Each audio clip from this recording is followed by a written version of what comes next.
Hi, my name is Jeremy Allen. I play double bass, and it was my privilege to take part in this project with Bob Brookmeyer and Kenny Wheeler and the guys.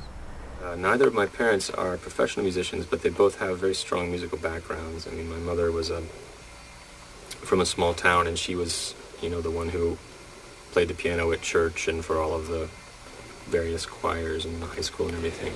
She was an excellent pianist. And my father played tenor saxophone and was in dance bands in Indianapolis in the early 60s. We have some funny records at home of the dance bands he was in. My uncle is actually a valve trombonist, and he's a professional jazz player. He lives in San Francisco now, and he is the one who introduced me to Bob Brookmeyer when I was a wee lad, because Bob was my uncle's idol, obviously, because my uncle was a valve trombonist.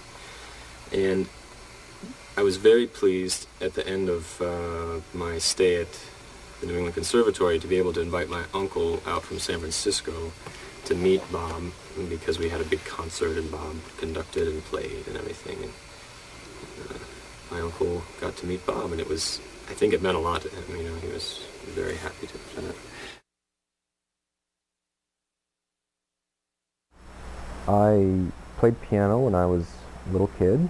My parents let me start studying piano when I was probably 8 years old, and I still play. I studied for a long time and enjoy it very much, and many musicians play piano, at least a little bit of it. At some points I was playing more than just a little bit of it, and I still use it. I still use the piano as a tool and enjoy playing.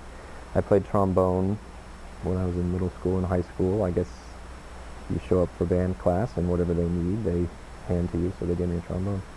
Plus, my uncle is a valve trombonist, a professional jazz player, and there was always jazz in his house, and he had bands in Indianapolis, and taught my brother and I a lot when we would get a chance to learn from him. And he incidentally had a chance to come to Boston and meet Bob at one of the concerts we played with him, and it was one of these great moments to get to meet his hero, Bob Brookmeyer. And I went to college for trombone. I studied trombone at Indiana University and got a degree in classical trombone. But I always was envious of bass players when I saw jazz groups and when I was playing in big bands. And I picked up the electric bass and started playing rock and pop and everything that 18-year-olds do. And the timing maybe isn't exact. I started playing upright at one point. Started studying the double bass with one of the students at the school, and was involved in a lot of musical projects. And then somebody gave me an Ornette Coleman record with Red Mitchell and Don Cherry and Ornette and Ed Blackwell. And I can't remember if it's The Shape of Jazz to Come or Tomorrow's a Question.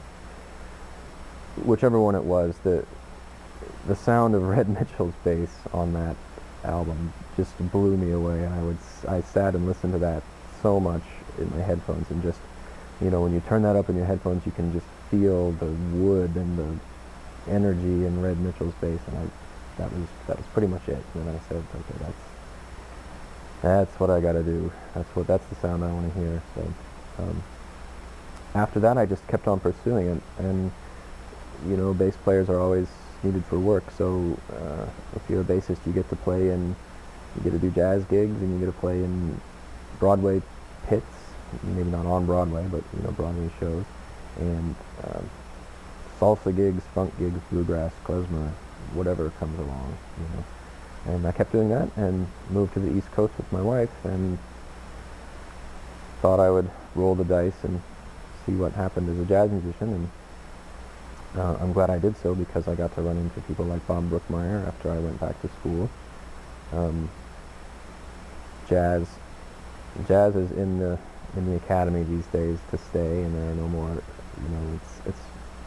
There aren't the kind of apprenticeships that you used to have when people like Bob and Kenny were growing up. There aren't clubs where you can play every night, or bands that you can necessarily get on and hit the road with. So people go to school these days. But it was a great experience, and I ran into lots of amazing teachers, and I got to end up playing with a lot of them, which is one of the great things about going to school for jazz.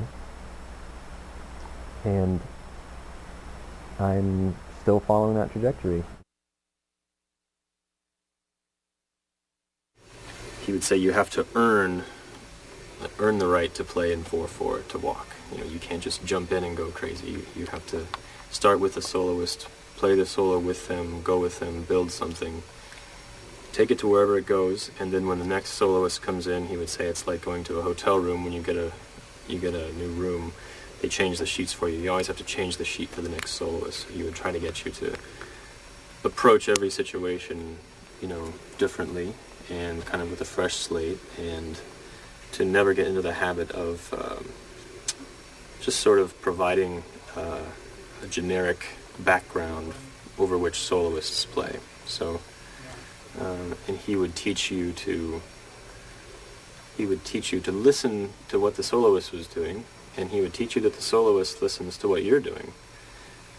And so we'd play duets and kind of feed off of each other. And that was a very remarkable, formative experience, to be playing with Bob Brookmeyer and to see a smile on his face because you were giving him something to work with, you know, and to have a little musical interaction with him. So he, in that way, he probably had as much to do with the way I play as any of the bass teachers I had, you know, did. He also directed, or had a lot to do with the direction of two of the student composer ensembles, and so I played in both of those, and he would give invaluable advice to the whole band and to the rhythm section, and he, with a few very carefully chosen words, he can have a great effect on the way that you play and support the music. So that was how I really got to know him, and how he helped me sort of get my start playing bass. I think the first time that I played with him, we probably played a tune. I don't even know what it was, but when it came time to the bass solo, I probably just started playing, you know,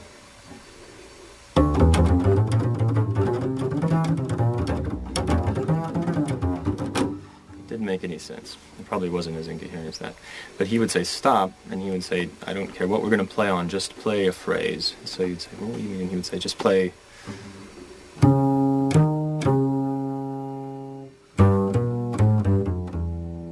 I'd say, you know, that's a phrase. You can play that. And, you know, and now he'd say, maybe I'll play a phrase here. You play with me. And he'd go. And you'd say. You know, it's just like, not really a call and response, but here's an idea, these are fully developed ideas. You know what's going to come out when you play. Not that you know what's going to come out, but you play deliberately, and you structure what you're doing, and you have a shape to it. And that's what I always liked about his playing. His solos his lines make so much sense, and compositionally they work so well, and they're all very creative and very simple. Not always very simple, but oftentimes very simple and beautiful.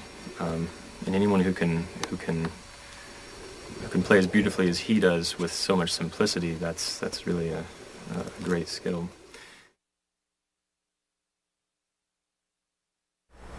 Right now, I am listening to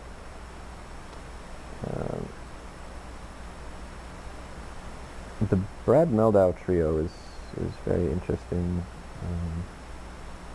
and I've been listening to some of his stuff because there's a